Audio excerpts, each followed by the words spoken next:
Саламатсыздар ма, құрметті студенттер? Бүгінгі үшінші тақырыбымыз сметалық нормалау және сметалық баға түзілуінің құрамы. Бұл бүгінгі тақырыбымызда сметалық нормалау дегеніміз не деген сұрақ қарастырып жіберейік басында.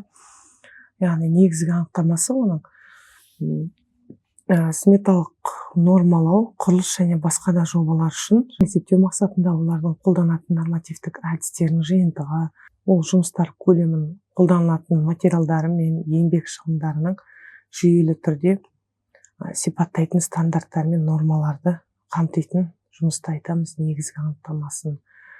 Келесі функциясы, мысалы нормалау жобасының нақты көлемін дәл анықтауға, шығындарды жоспарлауға және қаржылық бақылау құралдарын қалыптастыруға мүмкіндік береді.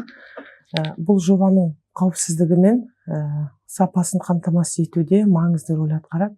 Яғни сонымен қатар сметалық нормалар, бірлік нормалар деп айтсақ болады, элементтік көрсеткіштер деп айтсақ болады, материалдар мен машиналардың жаңағы өлшемдері мен шығындары бойынша анықталған өлшем бірліктерін айта аламыз. Сонымен қатар олар сметалық есептеулердің сенімділігі мен қайталанбайтындық ерекшеліктермен олар қамтамасыз етіліп отырады. Келесі, сметалық баға түзілуінің маңызы, яғни қаржылық жоспарлау.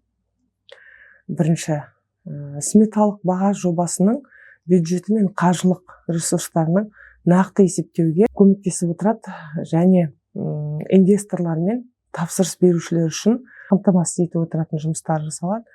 Келесі, бақылау және есеп жұмыстары, ол жобаның орындалу барысында шығындарды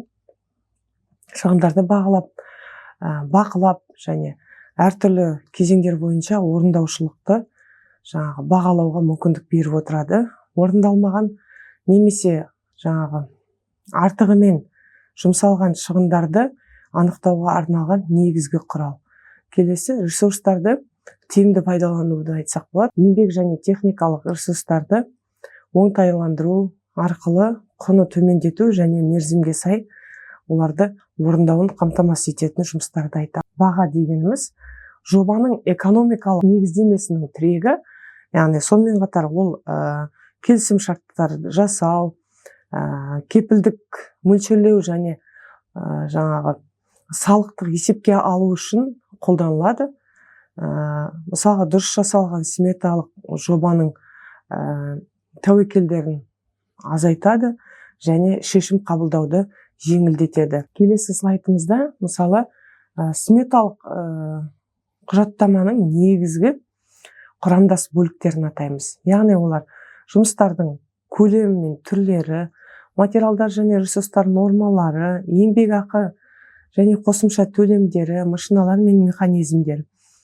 Яғни жұмыстардың көлемі, ол жоспарланған жұмыстардың тізімі, әр жұмысқа арналған бірлік өлшемдері мен көлемдері, мысалға метр куб, метр квадрат, дана, бір дана және тағы басқа жұмыс кезеңдері мен технологиялық тәртібі.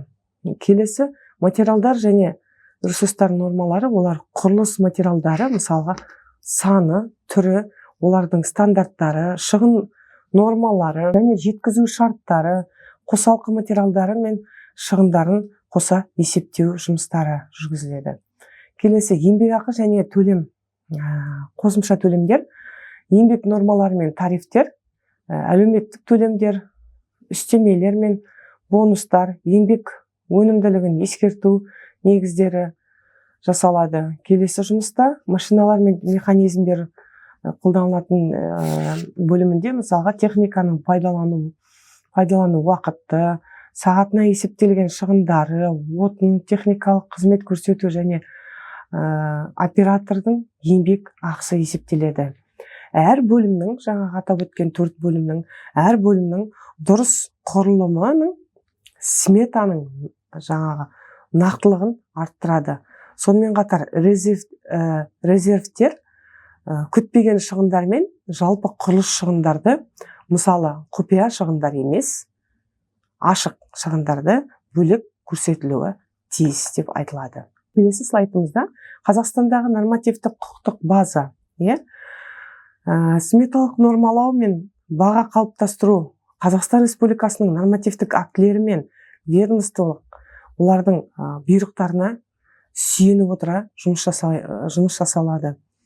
Бұл құжаттар сметалық нормаларды жаңарту, бірлік бағаларды бекіту және сметалық құжаттама рәсімін реттейді. Номер 54-ші құжат айтып кетейік, мысалы Қазақстан Республикасының индустрия және инфрақұрылымдық даму министрлігінің бұйрығы, яғни ол жерде көрсетілген сметалық нормалар мен бағаларды бекіту әдістемелік ұсынымдар мен есептеу тәртібі көрсетілген. Келесі бағдарламалық және әдістемелік құжаттарда не көрсетіледі? Яғни ол жерде құрылыс ресурстарына және құрылыс үшін жүктерді тасымалдауға арналған сметалық бағаларды есептеу сияқты басшылықтардың қадағалауы менен практикалық есептеулердің негізін құрай отыра жұмыс жасалады. Келесі ұлттық экономикалық министрлігі 2015 жылы бұйрықтар мен нормативтердің макроэкономикалық түзулерді, тарифтер мен салықтарды ескерту үшін маңызды болып саналады. Нормативтік база үнемі жаңартылып отыратындығын ескеріп, смета жасайтын мамандар ресми жариялымдарды қадағалап отыру керек.